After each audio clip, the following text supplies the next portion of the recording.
Hi guys, welcome back and welcome to my vlog number 2. And for this episode, we will going to share to you some lectures coming from my subject Criminal Detection Investigation 101.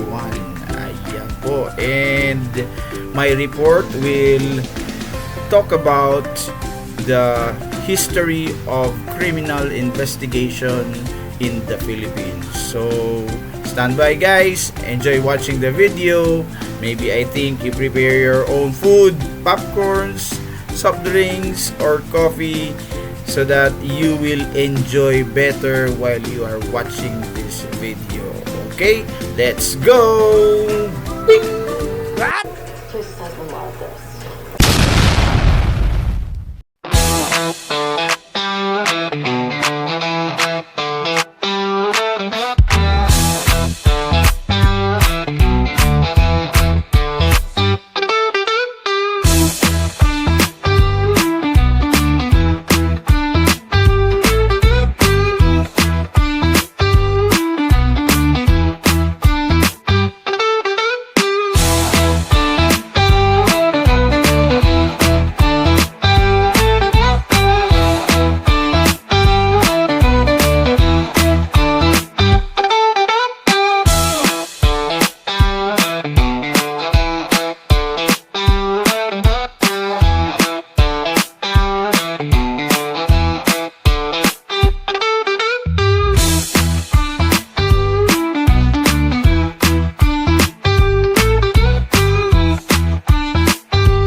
The story of criminal investigation and criminalistics in the Philippines.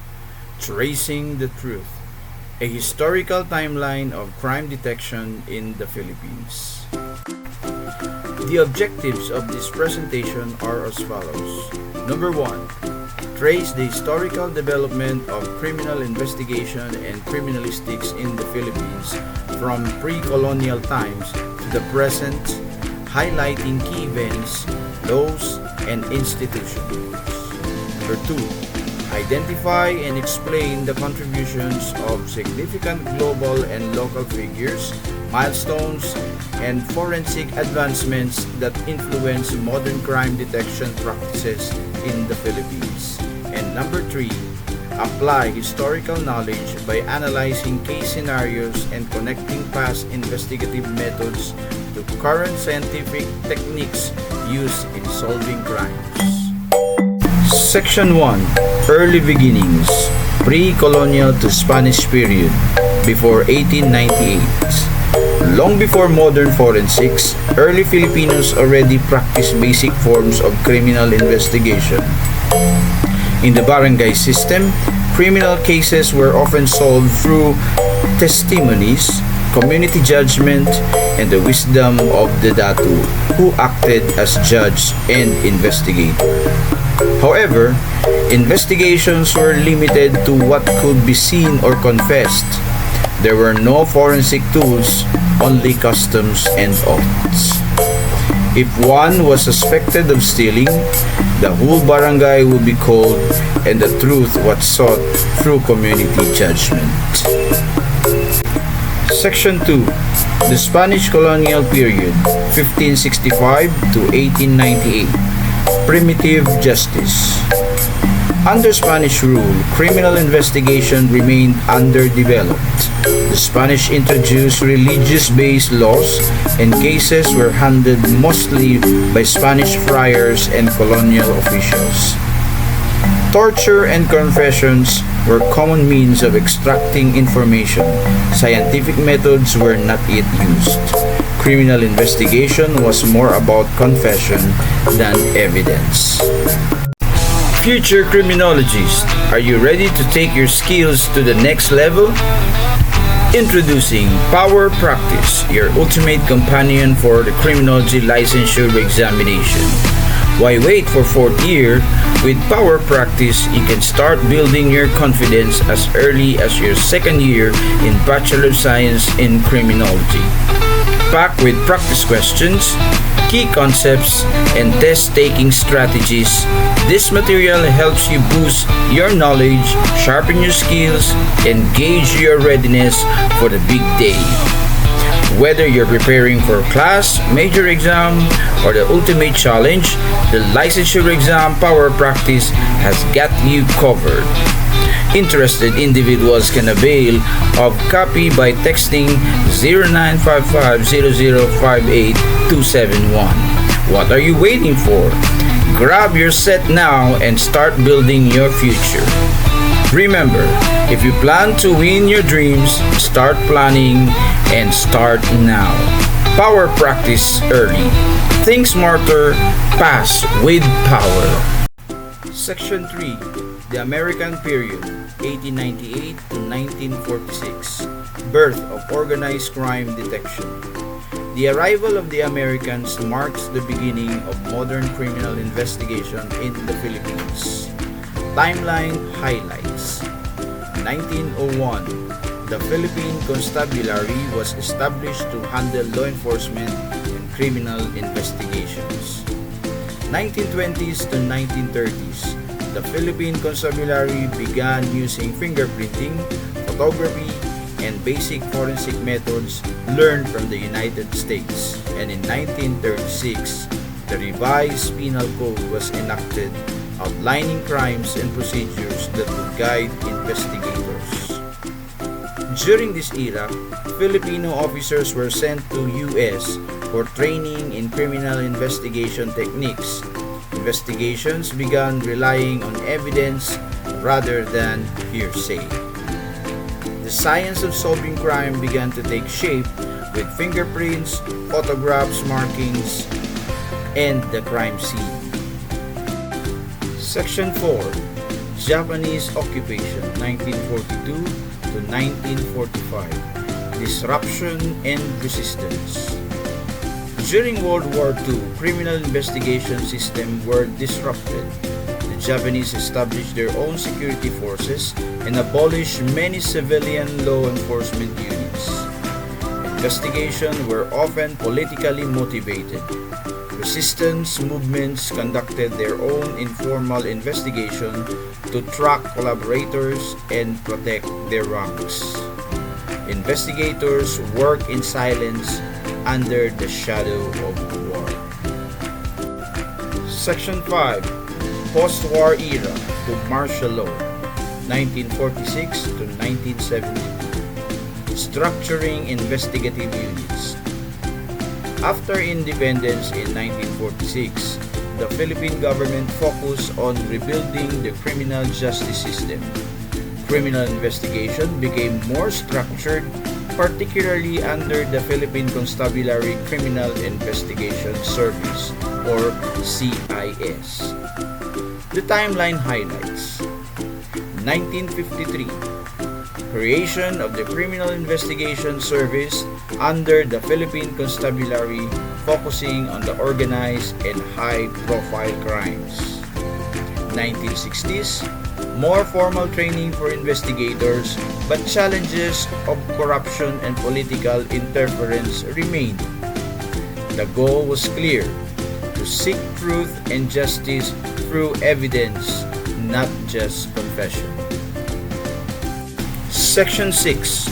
Martial Law and the Integrated National Police, 1972 to 1986. Centralization and Control.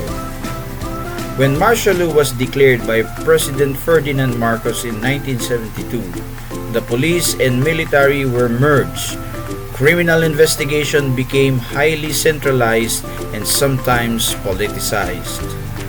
The timeline highlight: 1975, creation of the Integrated National Police or INP and PCINP, Criminal Investigation Service Command or CISC.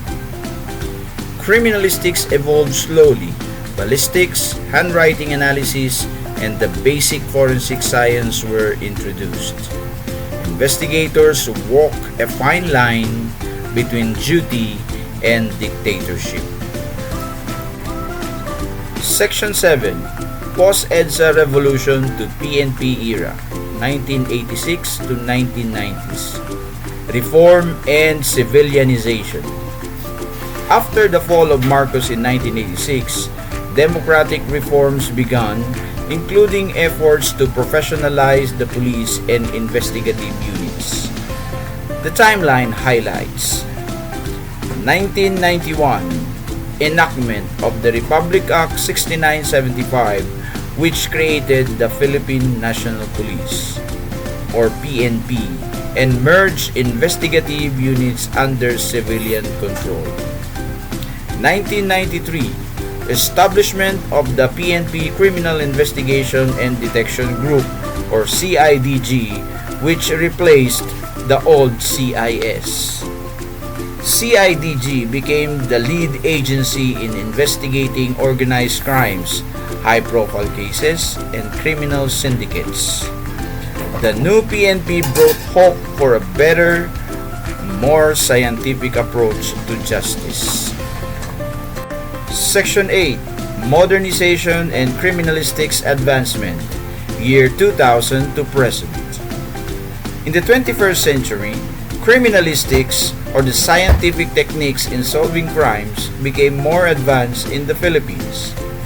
The timeline highlights: year 2000, forensic laboratories were improved under the PNP Crime Laboratory and the National Bureau of Investigation or NBI. 2010 to present, use of DNA analysis, cybercrime investigation, forensic pathology, and crime scene reconstruction became common in major cases. In 2020s, modern criminal investigation involved CCTV analysis, digital forensic, and interagency cooperation with foreign law enforcement. Education in criminal investigation and criminalistics also advanced, with universities offering specialized degrees in forensic sciences, criminal justice, and criminology. Today's investigators rely not just on instinct, but on science, data, and training. Origin of criminal investigation. Where did criminal investigation start? Criminal investigation as a systematic method of solving crimes began to take shape in ancient civilizations, but it formally developed in Europe during the 18th and 19th centuries. In ancient China, 6th century AD is considered one of the earliest to apply forensic science techniques in crime solving. The book Shi Yuan Lu, or Washing Away of Wrongs by Song Shi, a Chinese judge, described forensic methods such as examining corpses. And in Europe, 1700s to 1800s, the formal development of criminal investigation occurred here. It included the establishment of investigative bodies, police systems, and scientific techniques. Here are the key historical figures who shaped criminal investigation.